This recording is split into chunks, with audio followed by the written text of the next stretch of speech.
هنقوني برمسا قفو ككيس سادو وبارميل برسيسو كولوني فنان برمسي سرنا أكم برتم نقولا لمين بيساني بكلمة تكدفتوك إيادة چتي واللولولا هديد بابورا باساني بيوت الدنيا هدو والقنم سيسو سيستمت أيارا باساني بيوت الدنيا والقنم سيسا كولونين بيسان قدسو فصون تائن البودا فيك أبين بيسون قبدو في إيدا برسوفي أكا فكينياتي كولونين بيوت الدنيا چابسو كيستي بيوت أفريكا چابسو كيستي لمي وندوي دي چيتي كيسا توكو سودان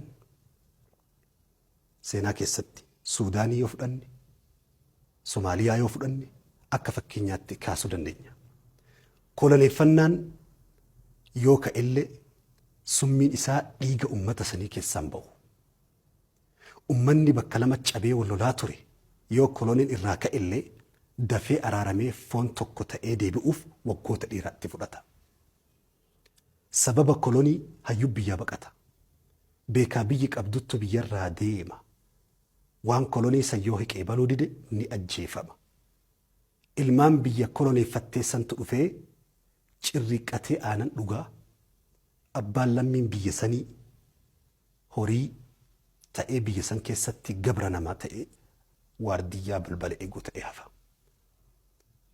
ساوز أفريكان لفاتي في دبي قوتيش الدنيا كنا مانديلان بيا سنيف جدي وقادق تمي سديت بيا سن كيستي چابي أتشي بهي هم تأي إراهاكين هر اللي كولونين سن قوتوتي نفا ساوز أفريكا كيسا بهو دبدي نمني بيا ساوز أفريكا دقي مقالا جوانسبرغ bakka naannoo ummanni adii qubatu jira gurraachi yoo keessa bahe shuguxiidhaan mataan dhahamee ajjeefama hagar'aatti koloniin ka'ullee summiin kolonii biyya san keessaa hin bahu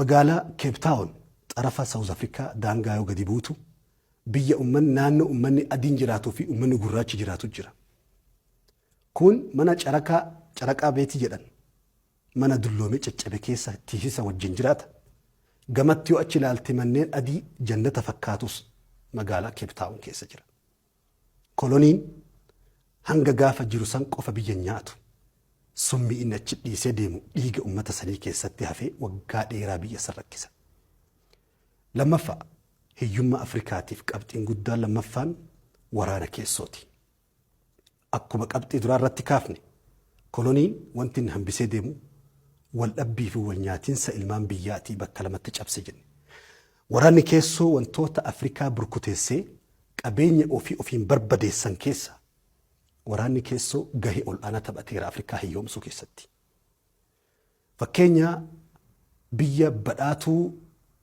جنة أفريكا جدامون بيكمتو سوماليا أفرن سوماليان بركو سجل تموت بركو سجل الراك أبي هاجا بركو سجل تمي جهتمي سجلتي أبينيان الدنيا كده أفريقيا كيسبي كمتي هذا أفريقيا جد أمتي نما صورودان أرجما دم بكمتي فكينيا بيلا سعودي بركو سجل أكل كوفس أوروبا تسود عربية ركوتي سعودين هيومان بيلان داراتاتي هاتينغو جنسي هونجين اتبوي أفريقيا سعودي ده كيسا هاجا صدر كانمني رك أنياتي بينينس سلا شريان هيا من نياتي دوبرتين إجولين شباب دوبرتوني درجاجيتين عربا مهرين إسيوان إسين التين هيرومتو مهرين إسي كتات إجدان بركو سجل كيس برا سعودين أكست هيومتي نمني سعودي مركبا نياتا اتفقين نياتي ساتوري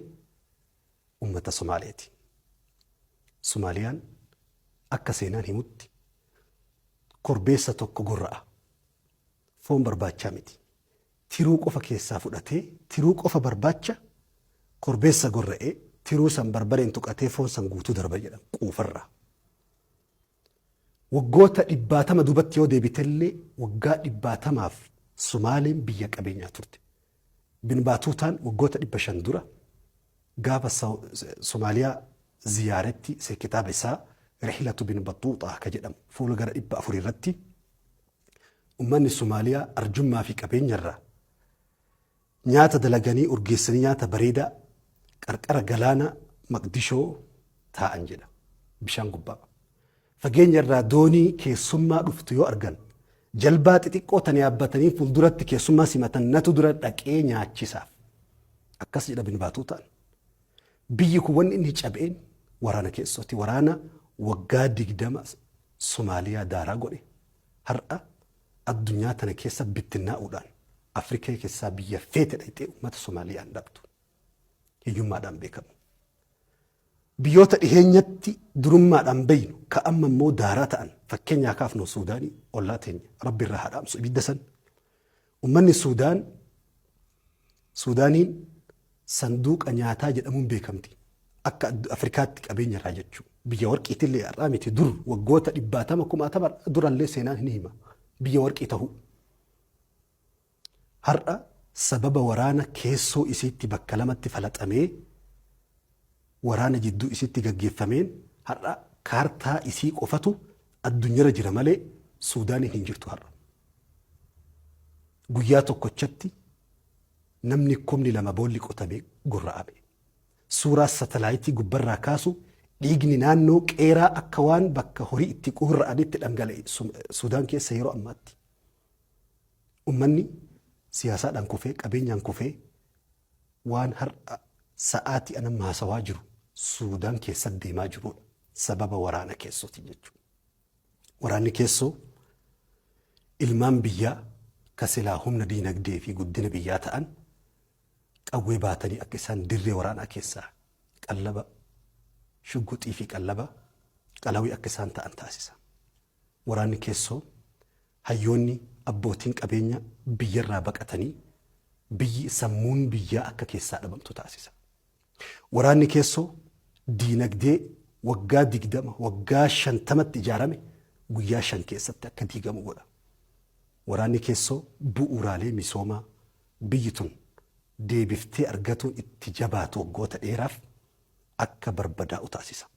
Waraana keessootiinis wantoota Afrikaa diinagdee isii nyaatee addunyaa keessaa biyyi harka nama jala qabatee kadhatu kuulii addunyaa guutuu baatu ta'e keessaa tokko waraana keessooti. Qabxiin sadaffaan hiyyummaa Afrikaatiif sababa ta'e tokko qulqullina barnootaati.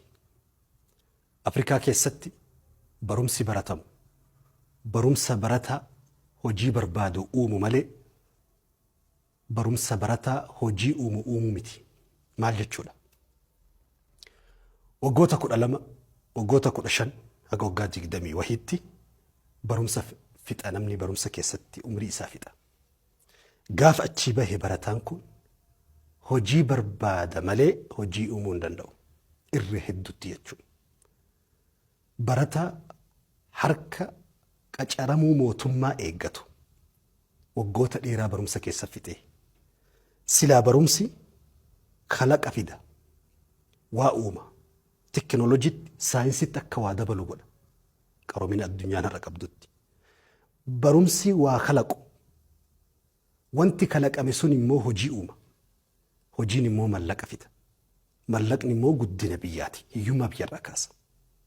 Namoota hojii dhabdummaadhaan rakkatanii ta'anis carraa hojii uuma. Faallaa sanii garuu barataan matumti isaatuu erga yuunivarsiitiirraa sadarkaa ol aanaatiin eebbifame waraqaa irratti digirii isaa fudhatee manatti galuu guyyaa sanirraa qabee saantima tokko kiisii hin qabu. Ganaa kadhaa hojii kadhatuu gabbaya. Silaa hojii uumuu kan qabu ture. Kuni koloneeffannaa durii irraa Afrikaa keessatti gaggeeffameen osoo wal qabatuu hanqina qulqullummaa barnoota teknoolojii fi saayinsii ammayyaatti walitti hidhata qabuun akka hin hojjetamne godhe. Afrikaa keessatti barataan tokko waggaa tokkorraa kutaa tokkorraa jalqabee keejii gara dhumaarraa eegalee gaafa yuunivarsiitii eebbifamee bahu dubbisuu fi waa barreessuu qofa danda'a malee hojii uumuu hin danda'u. Barumsa isaa santu barumsa akka inni waa kalaqutti qulqullummaa ol aanaa ta'e hin kennamuuf. Barumsi barataan fakkeenyaaf biyya keenya keessatti gara 600 oltu barana barumsi xumuraa jennu. Keessaammi nama 40,000 wahiitu dabarfame gara yuunivarsiitiitti. Inni kunis gaafa achii bahu harki guddaan hirkataa maatii, hirkataa mootummaa ta'eetiin itti fufa malee harki guddaan hojii uumuu hin danda'u. Wantoonni Afrikaa lafetti cabse keessaa humni guddaan baratee gabbahu garuu gaafa gabbahee harkarraa waan qabu miilli isaa bakka ejjatu hin qabu. Digirii baadhatee digaree barbaada. Digirii baadhatee doonii yaabbatee qallaba qurxummii ta'a. Yuunivarsiitii irraa eebbifamee biyya alaatti baqatee hojiin hin tuffatamu. Garuu sadarkaa hojii keetiin laffaatii kee argachuu qabda. Biyya alaatti bahee yuunivarsiitii irraa eebbifamee biyya alaa bahee re'ee tiksa. Ilmoon lafaa kaatu nama baratee ka bakka dhabe, ka eebbifame ka hojii dhabe gaafa argu barumsi akka isaa bu'aan qabne barbaada arga. Gaafa kana karaa qaxxaamuraatiin birritti bahuuf barumsarraa hajaa dhaba. Wanti kun immoo keessatti akka argaa jirru ilmaan karaa barumsaatiin hojii uumanii hojii saniin mallaqa fidan dhabummuurraa yeroo ammaa karaa beekamtii barbaaduutii fi sammuu namaa keessatti viidiyoo addaa tokko hojjetee beekamtii argatee geemii tiktookii taphachuu karaa qaxxaamuraatii yookiin yuutuubii gubbatti wantoota safuu biyyaa cabsan akka namni isa daawwatuuf mallaqa fiduudhaaf tattaafatutti jira. Wanti kun bifa kanaa yoo itti fufe barumsiin kufa. Roobert Mugaabeen kitaaba isarraa barreeffame keessatti jechoota isaa walitti qabu barreeffame dubbise keessatti akkana jedha. Biyya ati jiraattu keessatti nama takkaan baratiin ka fooqii ijaaru, nama takkaan hojjetiin ka fooqii ijaaru, nama takkaa hin baratiin ka biyya bulchu yoo argite ilmaan biyya saniitiin barumsi hundee guddinaati jette akkami amansiiftaa jedhe. Wantoonni uume dubbii Roobert Mugaabee dubbate kun dubbii kana uume. Akkuma argaa jirru qulqullinni barnootaa faalama jireenyaa uuma jechuu yoo qulqullinni barnootaa hin jiraanne. Qabxiin afraffaan wantoota Afrikaa hiyyoomsan sanduuqa kadhaa sanduuqa sadaqaa isii godhe keessaa qabxiin afraffaan rakkina bulchiinsaati. Afrikaa keessatti sababa akkuma hayyuun tokko dubbate mootoliin Afrikaa irra hedduun isaanii nama muraasa yoo ta'e malee osoo angootti hin bahin dura jiruun agarree jedhe. Hin nyaanne nyaata gaarii, hin uffanne uffata bareeda, hin yaabbanne geejjiba bareedaa, mana bareedaa keessan galle, birrii gurguddaa lakkaa'uun eegalle. Jiruu dukkanaa fi goggooyduu tanaan kallattimaan angorra baha. Gaafa angorra bahu nyaata amma arga. Mana bareedaa amma arga. Konkolaataa bareedaa amma arga. Jiruunuu reef itti banamte. Sababa kanaaf hanqina fedhe yoo qabaate angorraan bu'u. Irra hedduu isaanii akkuma isin beektan fakkeenyaa mootummaa Liibiyaa fudhattan Macmar Qaddaafii ka jedhamu yookiin Muhammad Gaddaafii jedhan uummanni keenya Macmar Qaddaafii ka jedhamu boolla keessatti ajjeefamee boolla keessaa fuudhame malee gadi hin dhiifne angoo. Mootummaa Suudaanii yoo fudhatte hedduun isaanii warra fonqolaan bu'an fonqolfamanii sababa angoo gadi hin dhiifneef jechuudha. Bulchiinsa jallataa kana jalatti malaammaltummaa mallaqa hatuutu argama. Akka qorannoon himutti adada waggaatiin waggatti doolaarri Ameerikaa biliyeena 50tu Afrikaa keessaa karaa seeraan alaatiin baafama jedha. Malaammaltummaa hattummaatiin jechuudha. Biyyi malaammaltummaan keessatti baay'atu aspaaltii baatii eebbiftee baatii sadii caccabu.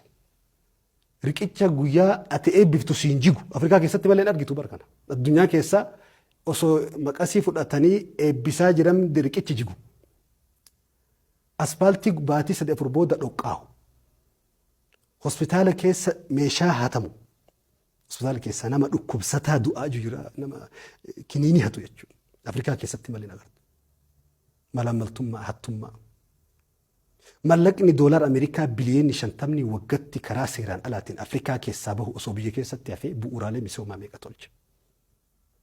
Bulchiinsi jallataan wantoota Afrikaa cabse keessaa hiyyummaa jalatti isa afraffaadha. Inni shanaffaa wantoota Afrikaa cabse keessaa hiyyummaa jalatti